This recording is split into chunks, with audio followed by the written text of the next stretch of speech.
detyrimin e çastit kur problemi ka qenë gjigant, si është rasti i flamurit të Izraelit, që është një fals flag i Edi Ramës, që e ka çuar turmën aty dhe me personin e vet ka ngritur flamurin. Pasi u dha një lajm fake dje, sikur këtë kishte bërë një vajzë me emrin Eva Pango, e cila s'kishte asnjë lidhje me këtë histori. Ajo është fals flag për të prodhuar atë dështim që patën me ngrisjen e flamurit të Izraelit në bulevardin Dëshmorët e Kombit.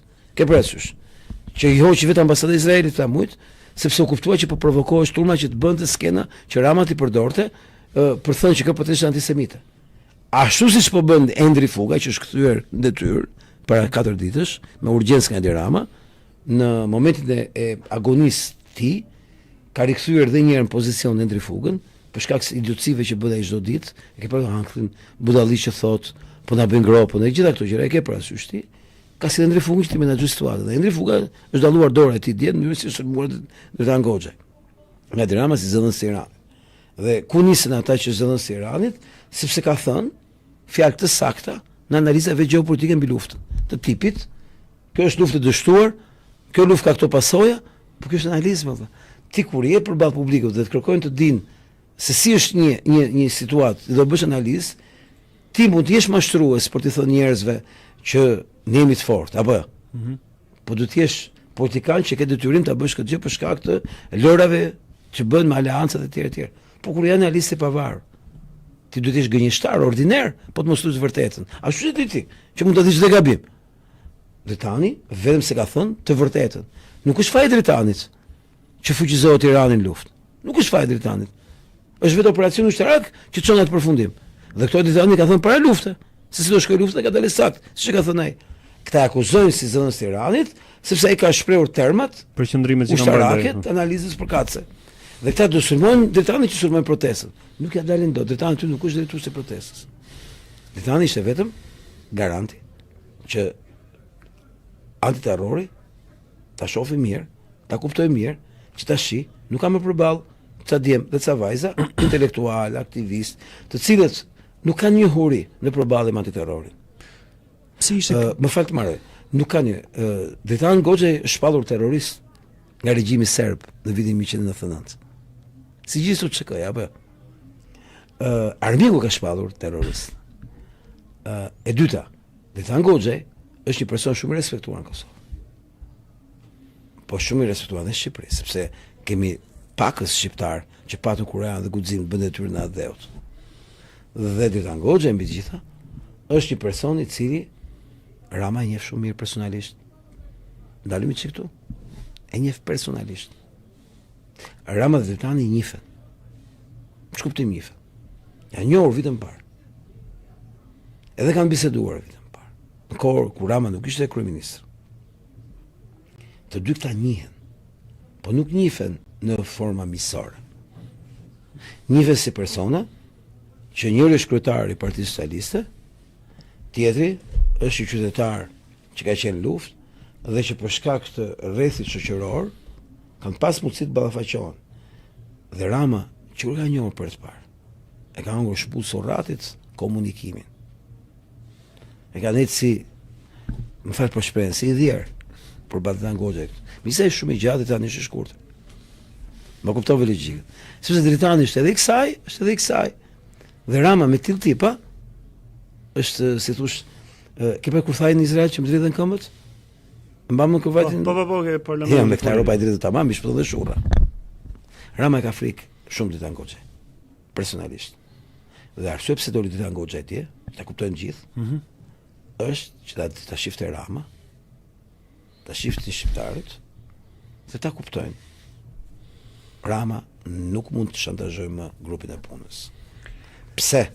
Sepse Dritan Goxha nuk është Supermani. Dritan Goxha është person që njeh dhe njohin të gjithë njerëzit patriot. Pra Rama ka përballë një ish komandant, ka përballë një person që nuk ka ha për kërkënd, as për Amerikë, as për Izrael, ka guximin që duhet kjo kohë, apo ke parasysh çfarë thot ai për Izraelin? Çfarë do të thotë nuk e ha për Amerikë? Nuk e ha për kërkënd, vetëm për Shqipërinë e Hatit.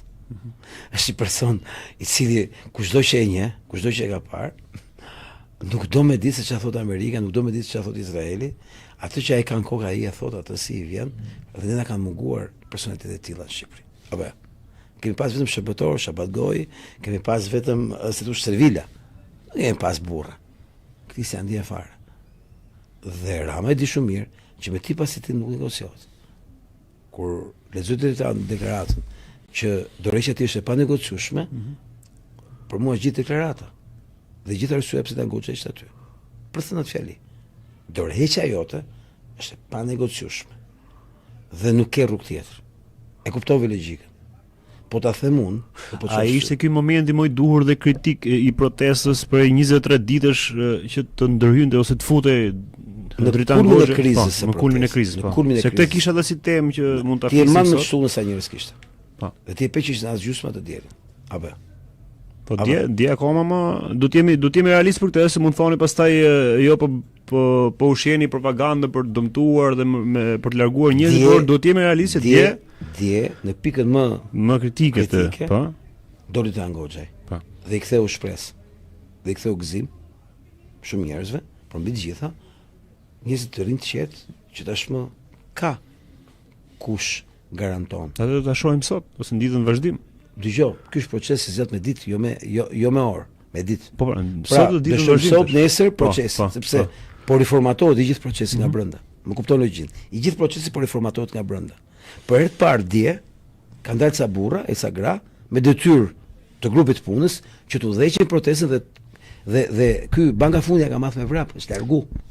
Se kanë vajta dhe ka pas frikë të përballet me këta, dhe sot ka dalë me deklarata që ne s'do dalim mashimazit, do dalim paradis, se ka që doli dhe është jashtë funksionit, do të justifikoj veten tash. Koncepti është që banka fundit është një gjë ordinare si histori, e rëndomt në kuptimin literat të fjalës. Por kjo nuk ka të bëjë me periferinë e marshimit, ka të bëjë edhe me gjitha me një menaxhim që tashmë fillon dhe strukturon protestën. I jep një farë, si thosh, menaxhimi të përqendruar në mënyrë që mesazhi që u dha dje të shkojë drejt realizimit. Pra, kërkesat e panegociueshme, dorëheqja e qeverisë, qeveri teknike, jo zgjedhjet parakohshme, si çdo Agron Sheja dhe Ardian Qori, siç e kanë deklaruar. Dhe mbi të gjitha, që ne që e njohim dritanin, ne pjesa tjetër që e dim, të paktën rrim qetë, që ka kush kujdeset 24 orë për këtë gjë. Po kuptove logjikën. Ti e kupton çallisht. Shalli i madh valla. Ti do thuash, a është i përshtatshëm Britani për shkak të akuzave që i bën Rama për Iranin. Po. Ne herë kemi nevojë për një garanci që aty është një që e neutralizon antiterrorin dhe policinë e shtetit brenda grupit. Pra që do të friksojë, shantazhojë grupin. E dyta, duhet një person. Këtë pjesë duhet ma sqarosh pak më mirë, avokat. Pjesën e pra si çau, ne dje thonim që jo ne. Pra thuaj vazhdimisht kudo, vetëm pak ujë. Edhe pak ujë. Thuaj vazhdimisht. Jo, edhe pak ujë dhe nëse doni që unë të them atë shprehjen time të bukur, më pyetën doj verbër i syt. Edhe një kafe do ishte një dhuratë e pagjumësisë time për të përballuar. Patjetër. Se jam 3 ditë që nga e shtuna e deri tani që nuk kanë flet dot asnjëherë dot më shumë se